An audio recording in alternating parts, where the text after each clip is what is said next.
اعوذ باللہ من الشیطان الرجیم بسم اللہ الرحمن الرحیم ادعوا ربکم تضرعا وخفیا، پکارتے رہا کرو اپنے رب کو گڑ گڑاتے ہوئے، عاجزی کے ساتھ اور خاموشی سے، چپکے چپکے۔ بڑی بلند آواز سے دعا مانگنا پسندیدہ نہیں ہے۔ انہ لا یحب المعتدین، یقیناً وہ حد سے گزرنے والوں کو پسند نہیں کرتا۔ ولا تفسدوا فی الارض بعد اصلاحها، اور دیکھو زمین میں اس کی اصلاح کے بعد فساد نہ مچاؤ۔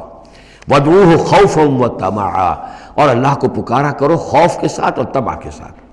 یہ دوسرا ہو گیا، یعنی دو کمپوننٹس ہوئے۔ اللہ کو جب پکارو تو پہلی دو ڈائمنشنز کیا ہیں کہ پکارو گڑ گڑاتے ہوئے اور چپکے چپکے دل میں، اور دو مزید ڈائمنشنز کیا ہیں، خوف و طمع۔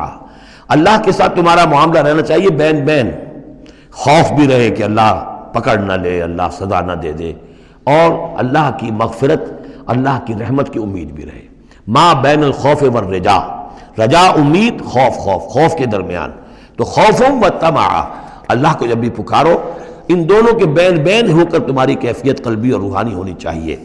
ان رحمت اللہ قریب من المحسنین، یقیناً اللہ تعالیٰ کی رحمت جو ہے وہ اہل احسان بندوں کے بہت ہی قریب ہے، بہت نزدیک ہے۔ وَهُوَ الَّذِي يُرْسِلُ الرِّيَاحَ بُشْرًا بَيْنَ يَدَيْ رَحْمَتِهِ، اور وہی ہے جو بھیجتا ہے ہوائیں بشارت دیتی ہوئی اس کی رحمت کے آگے آگے، یعنی بارش جب آنی ہوتی ہے تو اس سے آگے آگے ٹھنڈی ہوا کے جھونکے آتے ہیں، یہ گویا کہ بشارت لے کے آ رہی ہیں کہ بارش آنے والی ہے۔ اب آپ اندازہ کیجئے کہ جہاں بے آب و گیاہ زمین پڑی ہے اور لوگ منتظر ہیں، آسمان کو دیکھ رہے ہیں، اے اللہ ہماری تو ساری محنت جو ہے جا رہی ہے، بیج ضائع ہو رہا ہے، پروردگار اب اگر ذرا ٹھنڈی ہوا کا جھونکا آیا ہے تو یہ ان کے لیے بشارت ہوتی ہے کہ اب اس ٹھنڈی ہوا کے جھونکے کے پیچھے باران رحمت بھی آیا چاہتا ہے۔ یرسل الریاح بشرا بین یدی رحمتہ حتی اذا اقلت سحابا ثقالا، یہاں تک کہ جب وہ ہوائیں اٹھا لاتی ہیں بڑے بڑے بھاری اور بادل، اب یہ بادلوں میں کتنے کتنے ٹن پانی ہوتا ہوگا جو آ رہا ہے زمین پر گرتا ہے، اس کا کوئی حساب کتاب کیا جائے کتنے بھاری بادل ہیں یہ، لیکن یہ ہوائیں ان کو لیے پھر رہی ہیں، روئی کے گالوں کی طرح ہوائیں پھر رہی ہیں۔ سقناہ لبلد میت، تو ہم اس کو ہانک دیتے ہیں اس پانی کو ایک مردہ زمین کی طرف، بے آب و گیاہ وادی کی طرف۔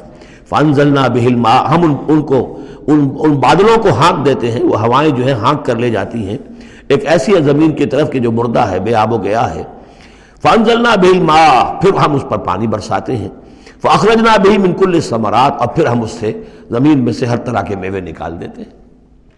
اور کچھ نہیں تو گھاس ہی ہو گئی، چراگاہی ہو گئی، اور اگر آپ نے کچھ بیج ڈالے ہوئے تھے یا یہ کہ بیج پڑے ہوئے تھے کسی باغ کے اندر، اوپر سے گر گر کے اس کے پھلوں میں سے وہ خود بخود پھوٹیں گے، اور وہ جو اللہ تعالیٰ کی طرف سے جو ہے وہ زمین کے اپنے خزانے نکال دے گی۔ کذالک نخرج الموتیٰ، یہ ہے اصل جو تشبیہ دی گئی، اسی طرح ہم مردوں کو نکال لائیں گے زمین سے۔ یعنی زمین مردہ ہوتی ہے، کوئی اس کے اندر زندگی کے آثار نہیں ہوتے، کہیں کوئی وہ جو ہے کوئی بھی آپ دیکھیں کوئی ہریاول نہیں کوئی، بلکہ وہاں پہ بسا اوقات تو ایسی ویرانی ہوتی ہے کہ کوئی آپ کو چیونٹے بھی نظر نہیں آتے، کوئی حشرات الارض نظر نہیں آتے، کوئی پرندے بھی آس پاس نظر نہیں آتے، کچھ نہیں، کوئی زندگی کے آثار نہیں۔ بارش ہوتی ہے، اس کے بعد یہ کہ اب آپ کو دیکھتے ہیں چلت پھرت ہے، ایک دم جو ہے زمین جو ہے اس نے بھی ہریاول ہرا جو ہے وہ گہنا پہن لیا ہے، اس کے ہرے ہرے کپڑے سمجھیے کہ وہ دلہن جو ہے آراستہ ہو گئی ہے، اور پھر اب چرند پرند بھی آ گئے ہیں، زندگی مگر اب زندگی ہی زندگی ہے، معجزاً ساقی۔ تو اسی طریقے سے یہ زمین کے اندر پڑے ہوئے مردے جو ہوں گے یہ بھی گویا کہ بیج کے مانندے جو زمین میں پڑے ہوئے ہیں، ہمارا حکم آئے گا اور یہ پھوٹ کر نکل آئیں گے۔ کذالک نخرج الموتیٰ لعلکم تذکرون، تاکہ تم نصیحت اخذ کرو۔ والبلد الطیب یخرج نباتہ باذن ربہ، اور جو اچھی زمین ہوتی ہے زرخیز، وہ اپنے رب کے حکم سے اپنا سبزہ نکالتی ہے، اس میں سے نکلتی ہے پیداوار۔ والذی خبث، اور زمین ایسی بھی ہوتی ہے کہ جس میں رویدگی ہے ہی نہیں، زرخیزی ہے ہی نہیں، جو خراب زمین ہے لا یخرج الا نکدا، وہ کچھ نہیں نکالتی مگر کوئی ناقص سی چیز نکال دے گی، جھاڑ جھکاڑ کچھ ہو جائیں گے۔ یہ نکھد لفظ جو پنجابی میں سرائکی میں استعمال کرتے ہیں، یہی اسی لفظ کی نکدہ، بڑی ردی شے، بڑی گھٹیا شے۔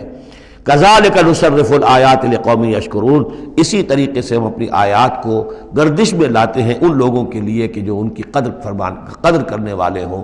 صدق اللہ العظیم۔